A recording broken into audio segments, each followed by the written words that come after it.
Hello FX Sabers. Focus the camera here. You guys all know what this is. This is Juansith's e-11 blaster. I'm finally finished with it, 100%. Where to start? Started with a box of parts from TK421, formerly known as Luke Skywalker, a couple months ago. Basically, I got from here chopped. All the parts were there, but it was just the receiver was chopped. I got like from here to here chopped. I got an extra piece with just the folding stock. And what else? I had the front piece here chopped.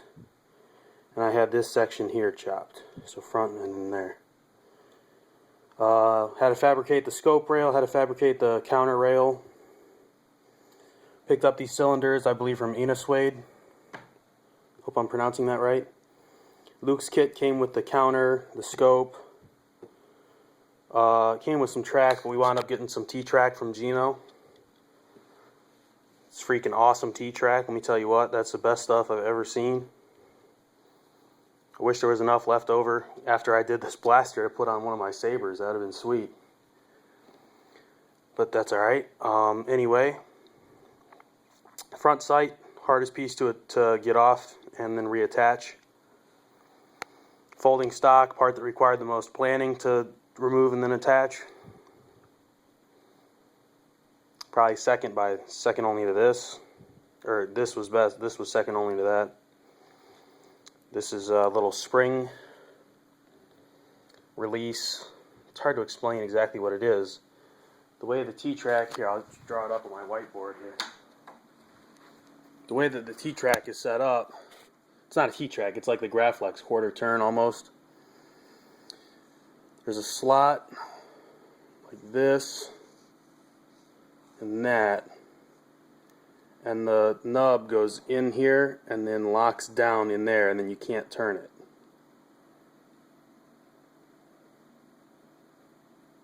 Or no, I got it backwards. I think it's like this.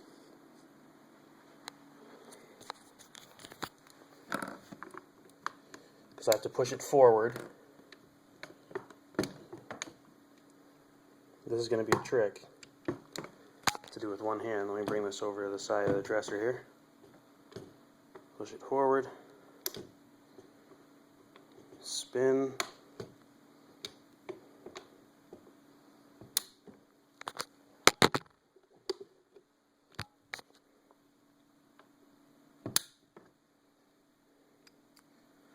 So, oh no, I was right the first time. I just had it drawn the wrong way.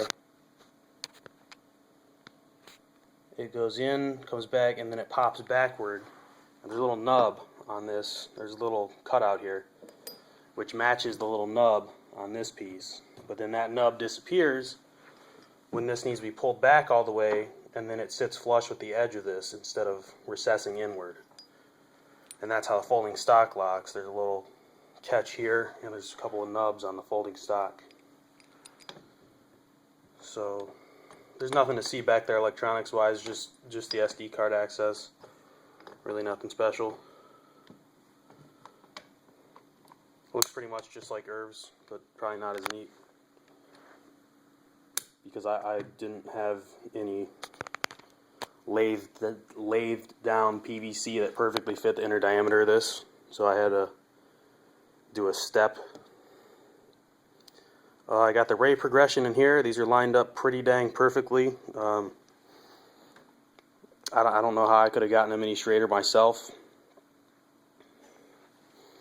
Aux button is the end of the screw in the handle. There's a screw on the reverse side that slid through and twisted, and that held the handle in. There's also a screw on the bottom that held the handle in. The semi and full auto, that's semi, that's full, are still from the original Sterling, and there's an S there and there's an A here. Or maybe there's a, what exactly does it say there? It says R, A and R. A is fully automatic, R is Semi-automatic, I don't know exactly what it stands for. Ammo detection in the clip. Let's see if I can get the clip out.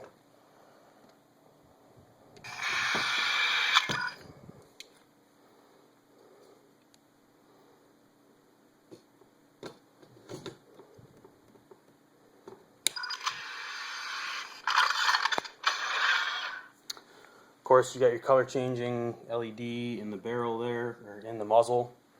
These are color changing in the ray progression. I'm not sure if I mentioned it. Blaster Core version 4, satellite board, 2x1 4670s. I call them 14670s, but I might be alone in that. And then I got a 1.5 watt Cobitone TCSS premium speaker in there. It's probably twice as loud as the 2 watt was in here. So it didn't matter how much resonance I gave it, it just wasn't going to be loud enough. So anyway, I got Hall effect sensors here, here, and here. Actually, they're reed relay switches. It's like the same thing, just a little bit bigger. And the Hall effect sensors weren't really working. So let's go ahead and show you what it can do. I'm not sure what the camera's doing when it shows something going this way. There's really nothing there. It's just phantom lines from the camera. So there we're on full auto. There we're on semi. And on this one I have it set to unlimited ammo and no jamming, because jamming and stuff is annoying when you have when you're trying to show it to someone. It jams when you don't want it to, and then it doesn't jam when you're trying to explain to someone that the gun can jam and whatnot. So it's pretty nice. I didn't want to put a Luxeon in there or an LED engine or anything, because it just would have been too bright and I'd have been blinding people. So this is good enough.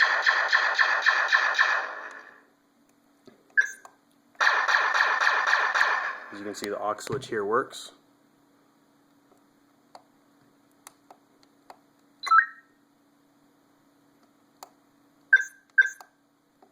The heck?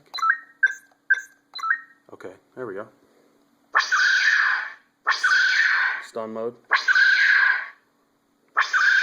Different animation and different color.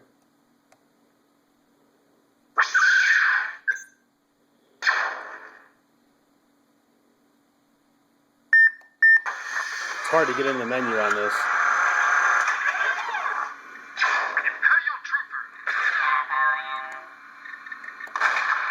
TK421, do you copy?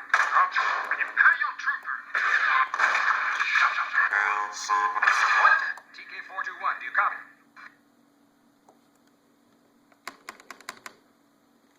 That's so weird. I finally just figured this out right now. It looks like, I'm gonna have to put the kill key in. It looks like when you cut the, I'll have to put this down so I can get this kill key in and out. It looks like, or it sounds like, when you cut the blaster, or the menu sound short,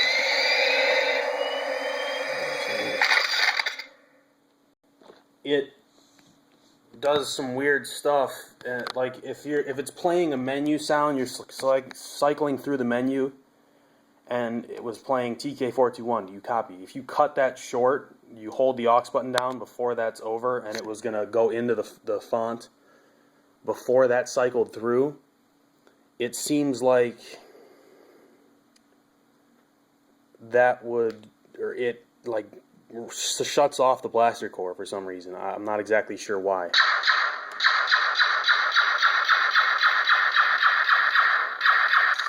There, the weapon's jammed, but this is the one where jamming is enabled and you have to reload.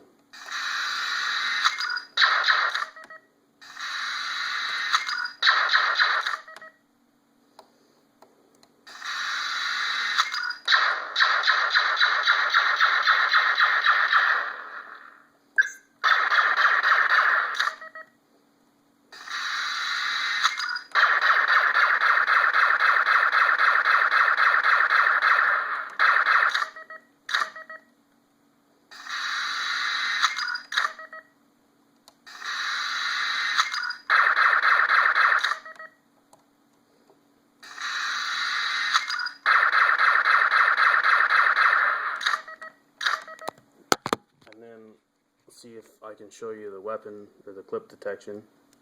This works for both reloading and unjamming the weapon.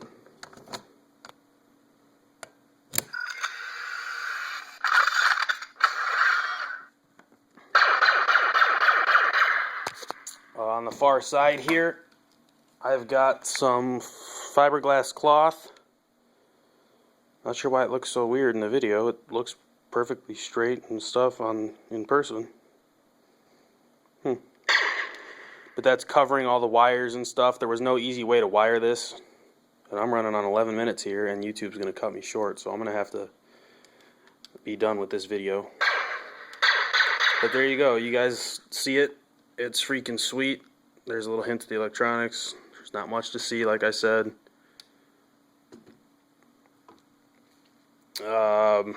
That's it. I got nothing left. Oh, last thing. Yeah, I do have one thing left. I miraculously found from one of my RC helicopter toys, not like a hobby grade one, just like a Air Hogs or something, a 1.3 millimeter adapter from a 2.1 millimeter. I don't know how I got that lucky to find one of these in my house, but I did. So I'm very happy that I didn't have to make up a 1.3 for myself. That's it for real this time. I'll catch you guys later, and I hope you enjoy it. Thanks for watching. Bye.